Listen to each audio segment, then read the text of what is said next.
پھر کچھ سائنسدان ایسے گزرے ہیں کہ جنہوں نے کچھ قدرت کے قوانین کو سمجھ لیا اور ان قوانین سے انہوں نے پھر خوب گمراہ کیا، اربوں خربوں انسانوں کو گمراہ کیا گیا۔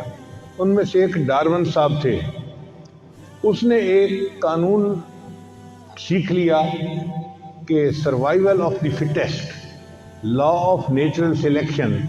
بھئی ان قوانین کو ہم بھی مانتے ہیں کہ یہ قدرت کے قوانین ہیں، مگر ان قوانین سے یہ ثابت نہیں ہوتا کہ کائنات ان قانون کے تحت پیدا ہوئی ہے۔ کائنات کو اللہ نے بنایا، جن قوانین کے ساتھ اللہ نے بنایا ان میں سے یہ بھی ایک قانون ہے۔ اچھا، یہ لا آف نیچر سلیکشن والے شروع کرتے ہیں جی کہ پانی تھا، پانی میں مچھلی بنی، پھر مچھلی سے یہ بنا، پھر یہ بنا، پھر یہ بنا، پھر کرتے کراتے آخر پہ آ کے کہتے ہیں کہ بندر تھا، پھر بدمانس بنا، پھر بدمانس سے انسان بنا۔ یہ بدمانس اور بندر کے بچے آج بھی یہ سمجھتے ہیں کہ ہم انسان بدمانس سے بنے ہیں، اور اس کی دلیل کیا ہے کہ بدمانس اور جو انسان ہے نا، ان کی پروٹین میں 90% مشابہت ہے۔ 90% جو پروٹین اس کی ہے وہ 100% بندے کی ہے۔ تو جب اتنی مشابہت ہے، قرب ہے، تو اس لیے یہ کہتے ہیں جی کہ بندر سے انسان بنا۔ حالانکہ ہم یہ کہتے ہیں کہ مشابہت ضرور ہے، لیکن بندر انسان نہ بن سکا، بلکہ جو انسان نافرمان بنے، قرآن 1400 سال پہلے کہہ رہے قُلْنَا لَهُمْ كُونُوا قِرَدَةً خَاسِئِينَ، ہم نے انہیں کہا پھٹکارے ہوئے بندر ہو جاؤ۔ تو انسان بگڑ کے بندر بنا، بندر بہتر ہو کر انسان نہیں بنا۔ ڈائریکشن کا فرق ہے، تعلق تو ہم بھی مانتے ہیں۔ اچھا، یہ اچھے طریقے سے اس کو سائنس سے ثابت کرتے ہیں، بندہ قائل ہو جاتا ہے، مگر ایک جگہ ہے جہاں آ کے یہ پھنستے ہیں، دہریے۔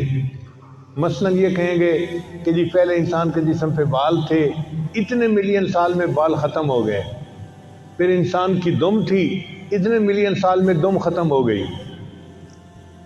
کرتے کرتے کرتے پھر ایک وقت ایسا آتا ہے جب انسان کے اندر دماغ بنا۔ اب دماغ پورے بدن کا سب سے زیادہ کمپلیکیٹڈ حصہ ہے، اس میں کوئی وقت نہیں لے گا۔ تو اس پوائنٹ پہ ان کو پکڑیں کہ بھائی اگر دم ختم ہونے میں ملین سال لگے، بال ختم ہونے میں ملین سال لگے، تو دماغ کے بننے میں تو پھر ٹریلین سال لگنے چاہیے تھے۔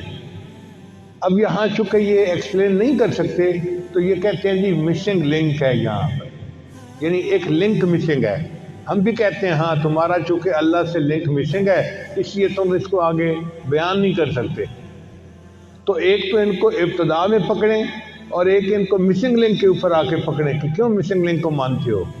اس کے بغیر یہ کائنات کو ثابت کر ہی نہیں سکتے، انسان کی پیدائش کو ثابت کر ہی نہیں سکتے۔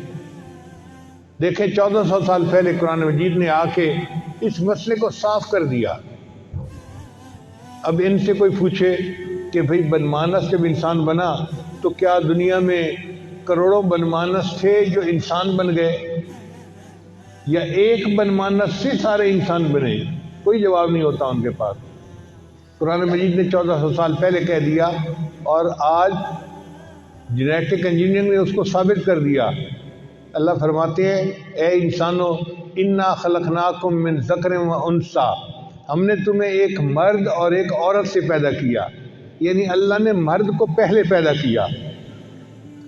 عام عقل کہتی ہے کہ پہلے عورت پیدا ہونا چاہیے تھی جس کی اولاد آگے ہوتی، قرآن کہتے ہیں نہیں، مرد کو پہلے پیدا کیا۔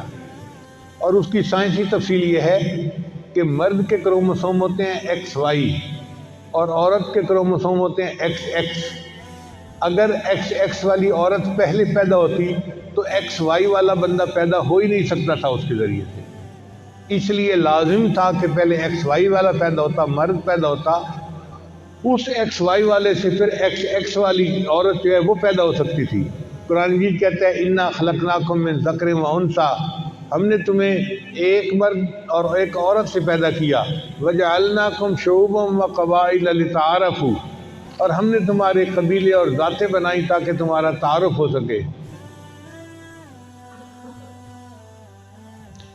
تو اللہ نے پہلے آدم علیہ السلام کو پیدا کیا، پھر آدم علیہ السلام سے اماں حوا کو پیدا کیا، اور پھر ان دونوں کے ذریعے سے اللہ نے اپنے بندوں کو پیدا کیا اور کائنات میں اللہ نے انسانوں کو پھیلا دیا۔